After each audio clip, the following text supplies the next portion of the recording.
Hello and welcome everybody from my new office here in Vienna, Austria. This is new Birower Works here, and this is where I now record most of the videos. Today is Sunday, late night, and a good time for me to record a video about a topic I've been asked to cover quite frequently in recent weeks and months. What do you do if you are a comeback athlete? And you may think, comeback Olympic Games and comeback World Championships. No, the classic rowing career. You know what the classic rowing career looks like? You start to row at the age of 14, 16, 18, 20, 21. So in school, in high school, if you're in a rowing club system, maybe like me when I was 10 years old, or if you are in the US college system, Australian university system, or Canadian college system, you start maybe at the age of 20, 21. Then you have a couple of years of rowing and it's fun. You're part of the team, you're young, and you can basically handle anything they throw at you because, hey, most of your body is still in the build-up process. So you don't really need, you don't really need an elaborate plan. And coaches sometimes think the same thing too. So anyway, career starts. Hey, you need to get your life going. So unless you become a professional rower, which is nothing you can make a lot of money with, you have to do something for a living. And then you get your career started, maybe you get your family started. So eventually you end up at a point of time where you feel like, hey, my business is on autopilot. My kids are old enough, so I have a little more time for myself. And you do a little inventory of yourself. Say, where did these, 5, 10, 15, 20, 30, 100 pounds come from? How come my knee starts to hurt? How come my back starts to hurt when I get up in the morning? I need to do something for myself. And this is what the classic rowing career looks like. And then you think back and say, hey, when was the last time there was rowing. Rowing, everybody says rowing is such a healthy sport. It is, if you do it properly. I think I got to get back to rowing. And then you do a bit of research. Maybe you moved to a different location. You find out, hey, there's a rowing club. Or there's a gym and they have a Birower, or they have a Concept 2 or something else. So you can start to row a little bit again. And maybe you're not that person that does a lot of planning. Maybe you're the type of person who just sneaks into something. You don't know. Are you still fit? And say, it's gonna feel very bad because I'm out of shape and 50 pounds overweight, 100 pounds, 10 pounds overweight, or I've only done running and I'm no power. You give yourself tons of reasons why you can't be good, probably rightfully so. So you sneak into a bit of rowing, and then eventually, after 5-10 weeks or 5-10 sessions, or after the first session, or after the first year of doing a bit, you're back in the game. And this is, ladies and gentlemen, where the true rowing career starts as a masters rower. Let's be honest. This is the greatest single group of rowers in the world. Most rowers today are not young kids, are not elite level, quote unquote, elite level rowers. Most rowers are masters rowers. And you got the late starters and you got the comeback rowers. And trust me, being a comeback rower, and this is what today's video is all about, is a lot of fun. It's like falling in love again. It's the best time of your life. Well, maybe a few exceptions, but there are a couple of things you need to be very, very, very careful about if you don't want to fall into the same trap a lot of athletes do when they come back as masters rowers. Let's get started.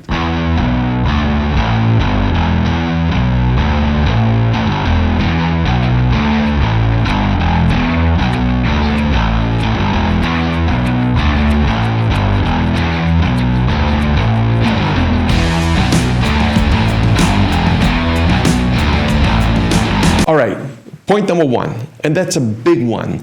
Point number one is Don't do the things you did when you were young. It's that simple. Oh, let me think. Okay, what did we do in high school? What did we do in college? All right, we had 7 sessions. I got to do 7 sessions. No, my wife is going to kill me. My husband's going to kill me. My kids need me now. I'm going to do 4. All right, 4. What did we do? We did intensities on Monday, and then we did a long session Tuesday. Skipped a long session. Intensity on Wednesday. That's good. And we did intensities on Thursday and intensities on Friday, and then we had a race on the weekend.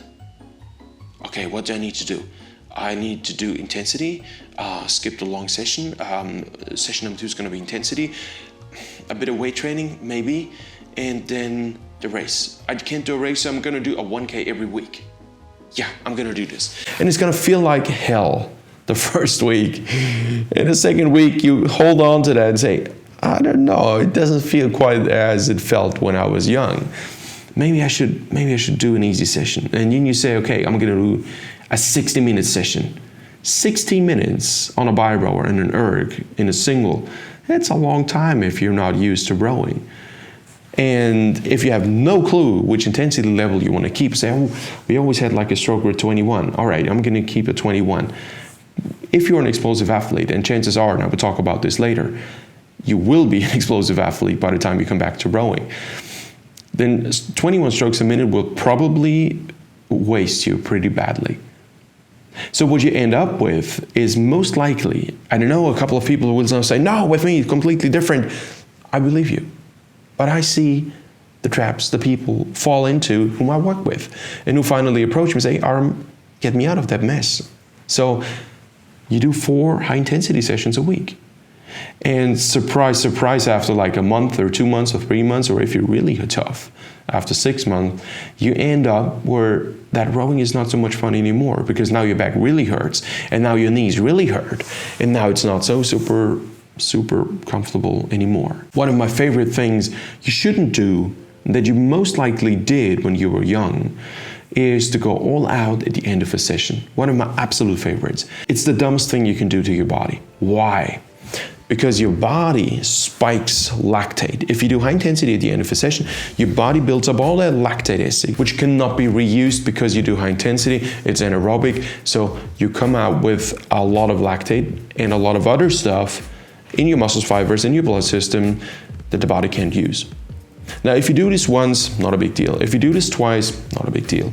If you do this for a full week, not a big deal. If you do this for a couple of weeks on a frequent basis, hello, heart problems. Where do you think that stuff is gonna go that floats around in your system? The body, destroys this anyway and reuses it. How? Your body is busy doing basic maintenance all the time anyway. And if you are in business, you probably, business, work, your days are probably not, I'm gonna have a relaxed day at the office today, gonna sleep a bit. No. You will be under stress. And stress creates more stuff that floats around in the body. So you add up all that stuff in your blood system. I'll keep it very, very simple here. And where do you think the stuff's gonna go? Nowhere. In the end, you end up with congestions in your blood system. Hello, heart problems. And over short or long, this is going to be the result of high intensity stuff at the end of a training session. And I know that a lot of coaches still do that. I know that a lot of athletes still do that. Hey, let's have some fun, let's go really hard at the end of a session. No. You want to clean out at the end of a session. It's like not doing a cool down row or cool down cycling session after a race or the day after a race. You have to do this. And I know that most school crews, and I rowed in high school when I was in the US, and I was able to do a bit of work with the college as well. We did a lot of high intensity stuff at the end. I always then, turned around and did something on the erg or went for a short run or something to get stuff out of my system again, because it helped me to recover faster even when I was young. Problem number 3, a very simple one, no structure. 0 structure. Yeah, we have, we're gonna do a 2K test now because I wanna see how you develop. What do you want to test for? In the winter, one of my favorites, ironically, I'm super sarcastic here. So if you don't like that, skip for, I don't know, 30 seconds and you don't have to, face the sarcasm. But it's hilarious. People do basic endurance, if they do endurance, in the winter. And then all of a sudden, after a week of endurance or 2 weeks of endurance, a bit of strength training, they have a 2K test or a 1K test or a 5K test. Why on earth? I mean, why? I made a video about this, don't test what you didn't prepare your athletes for. I'm going to link it right there. I hope I remember the title correctly. But I talked about this in a video before. There's no use. If you do basic endurance training, chances are your 2K test won't be faster. And if it's going to be faster, the reason certainly is not the training you did before. But the problem about these random tests or 5-week tests or whatever is there's no time to build up substantial amount of endurance. And this is the only thing that's needed. Endurance and strength. Technique, endurance and strength. These are the prime physical components you need. If you don't take time to build up, you have a problem. Then we come to problem number 4. Very, very rarely I see a decent structure, development structure for individual athletes in teams of young athletes, because it's not necessary. That's the big misconception. When you're young, your coach is paid for immediate success. If he's got a good contract or if she's got a good contract, it may be 2 years before success can show. But if you don't prove success in very, very short amount of time, your school, your college, your rowing club is going to kick you out. They don't care if you take time to develop athletes individually in order to make them grow maybe for the national team or for college or just to be a healthy adult at the age of 30. I know some people may disagree now, say, no, that's not the case. I saw some. True, maybe absolutely true. I can only talk about what my personal experience is and what I see, what the people's problems are when they come to me. If you follow what you remember to be the plan or the idea or the vision of your team's plan when you were young, it's not going to work for you now. A, you might not remember it correctly. B, that plan probably wasn't made to help you personally, specifically. That's a problem. So what happens if you fall for that trap? I did what I always used to do. You peak very early in your comeback career, and then you hit a very, very, very, very long plateau. There are a lot of masters who simply don't improve anymore. They don't. They do the same thing every year. They do the same thing every winter. They get the same illnesses oh yeah, I know in January it's gonna be the flu. Every January there's an illness. Oh yeah, that's normal. Then yeah, but this is just seasonal, whatever. It's probably not. A lot of these illnesses, and I'm talking about getting a cold, having a little flu or something like that, may very likely be caused by overtraining in combination with over stress load. You could avoid this. I used to have an athlete who was a pilot, extremely motivated masters athlete. He was actually a late starter. He was on a pretty high package, RM Training high package. If you ever go to rmtraining.com, you see all the packages. You can start with as little as 99 euros a month or $119 a month. You have your personal training plan and it's all good. And then packages go up all the way to $2,000 or $2,500 a month. And you may ask, why on earth would I do this? The thing is that with this guy, for example, I read his training log daily. So we had very, very frequent feedback sessions. I studied his training log. I tried to understand where is this guy right now in terms of physical development. So I invested a lot of time. When you have certain values like the rest heart rate, the perceived load of sessions, the sleep quality decreasing, a couple of parameters, and then you tweak here and there and you find out, I don't know, if you look at the total picture, these graphs, the training load is not too much, but you know that something else is probably too much. And then I called him and said, hey, what's going on? And he said, well, what do you mean? I said, something's wrong with your body. And he said, how do you know? How do you know? I got major problems with my son right now. I can't sleep. I'm under a lot of personal stress. Say, I know, I see it in your values. If we continue now with your personal training plan, with the basic line, you're gonna be in overtraining in about 7 days, or maybe 6 days. We have to do something. So we added a couple of clean out sessions. So these personal stress situations are massive, and they were different when you were young. When you were young, what do you have? Usually school. Yeah. All right, there are tough cases, parents divorce, no parents at all, a lot of pressure to get good grades. Yes, these situations are there. But you don't need to take care of a family. You don't need to take care of kids. You don't need to worry about kids who may be not doing what you expect the kids to be doing. You don't need to worry about, hey, am I going to make that mortgage payment or not? These worries are different. You feel like you have to carry the weight of the world. And at the same time, you feel like I'm an adult right now. I'm supposed to be in charge. What does that to you? It creates a lot of stress. And this stress adds up to your training load. Now imagine you did a lot of high intensity training. You add up stress. What you end up with is coming to very quickly to a certain point of time where you become ill. Because the more stuff that's floating around in your body and stress hormones and everything, the body cannot reuse to reproduce energy, what it actually does in a very smart way. Because you don't do the right training sessions, you end up being ill. It's that simple. Your immune system is not as strong as it could be. But isn't training supposed to make me stronger? Yes, but the proper training, not any training. I can't go outside and I'm gonna do 1,000 pull-ups, and if it takes me a week, your shoulders will say thank you, your hands will say thank you. They will be a bit ruined. So it's not the more the merrier, it's the right things.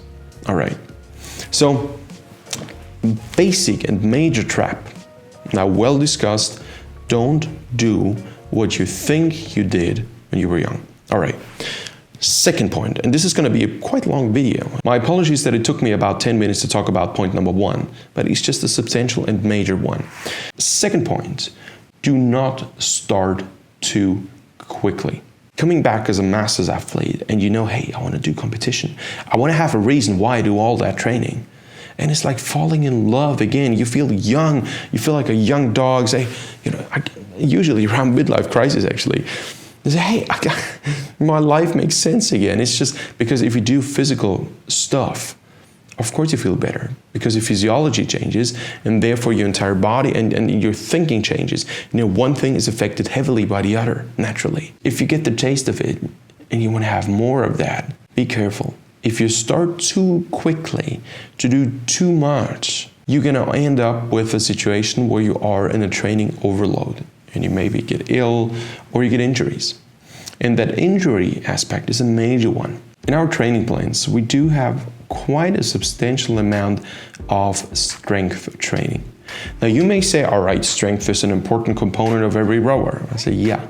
But the most important reason why we have strength training in the training plans, and I don't just mean any strength training, very specific targeted strength training which helps our athletes to develop their cardiovascular system as well along with their strength. Because usually if you do strength, you lose a bit of your cardiovascular capacity. So we do a type of strength training that actually helps you not to lose it. The most important reason why we do strength training or hypertrophy training actually is to strengthen everything around the muscle.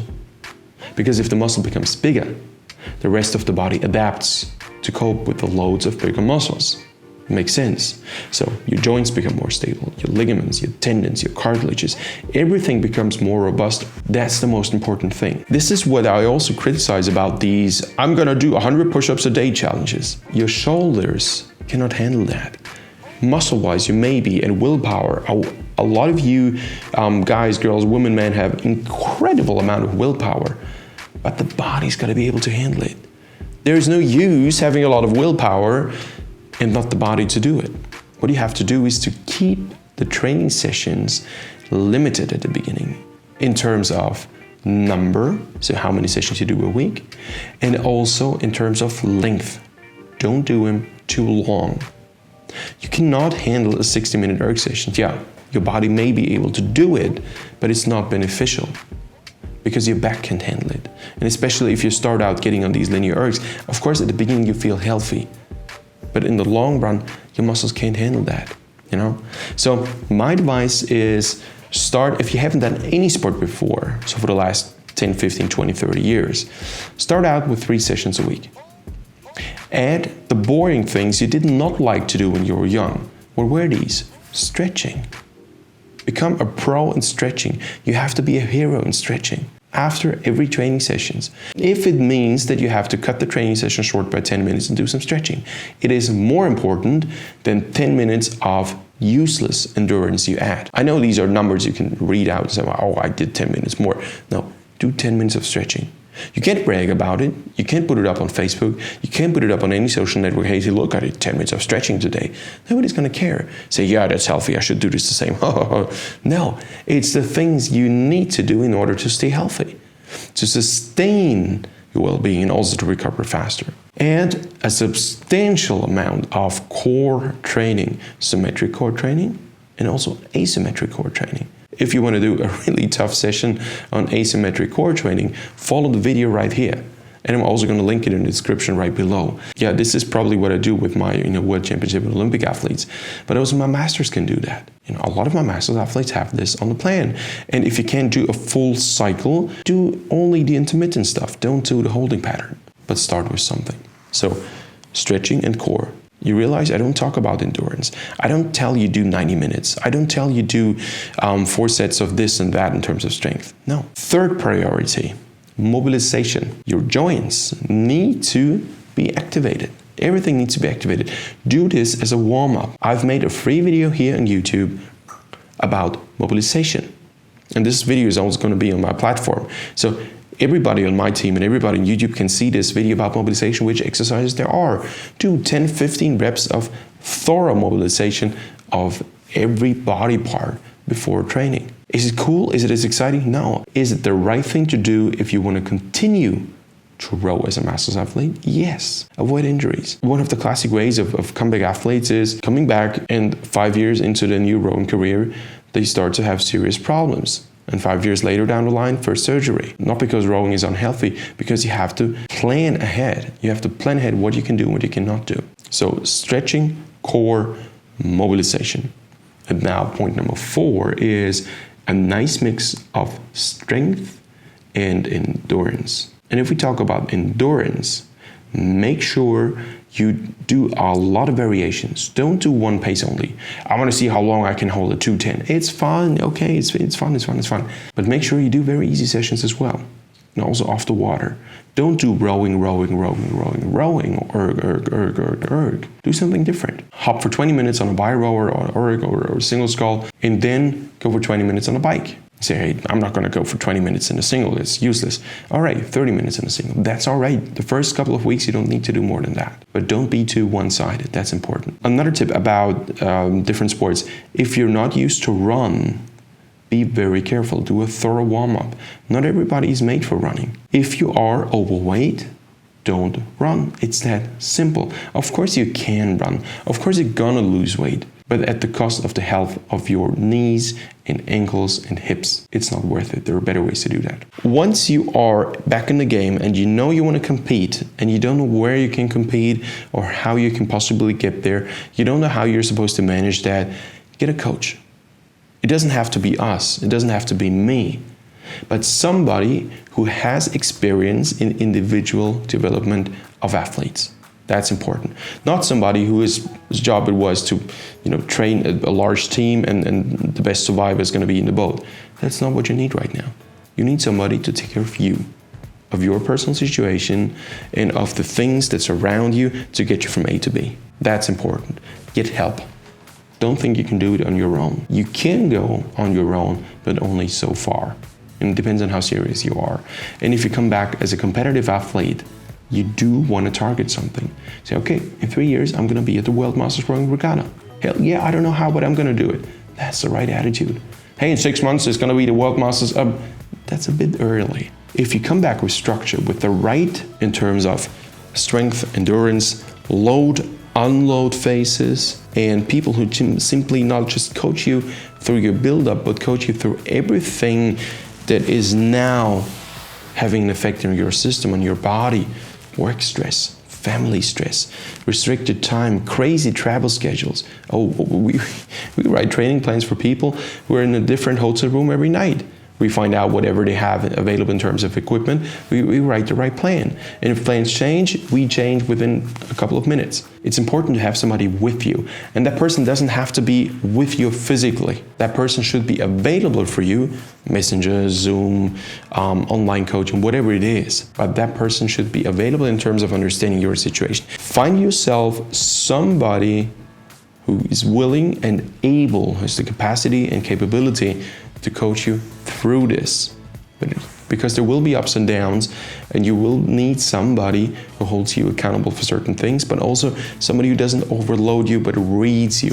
One last word about technique. If you are a comeback athlete now and you learned to row 20 years ago, and you think, all right, I'm gonna get myself a nice single, I'm gonna get myself this and that new equipment, you have to learn to row from scratch again. It's unbelievable. I started to row in 1992, and the material I had was a joke in terms of stiffness compared to what I had 10 years later, 15 years later, and 20 years later, and what we have now. It's a different galaxy. It's not even a different world. And if you follow the same technique principles, I've recently done a couple of video analysis sessions for private customers who just sent me in their footage. They rowed exactly like they used to row when they had wooden oars and wooden boats. Extremely hard catch, whoop, load the oars. Now we have carbon.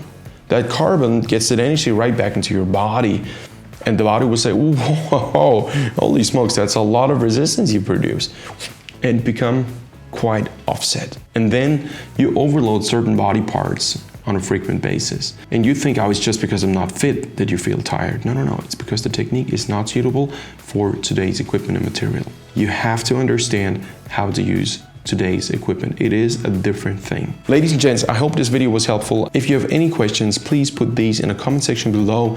If you want to start a training program with us, send us an email right now to info@rmtraining.com, or simply go to rmtraining.com. The link is in the description of this video, and contact us and fill out the program manager questionnaire and let us know how we can help you. I wish you all the best. I wish you very relaxing holidays and a very good start into the new season 2021. Hey, I completely forgot. If you have not subscribed, it's a good time to do it right now. The more subscribers I have, the more time I can invest in that channel and the more free content you get. If you really want to help me, send this video to somebody who you think could benefit from this video or any other video I did. All right, so help me share the message, subscribe to the channel, and I'm looking forward to meet you in the next video.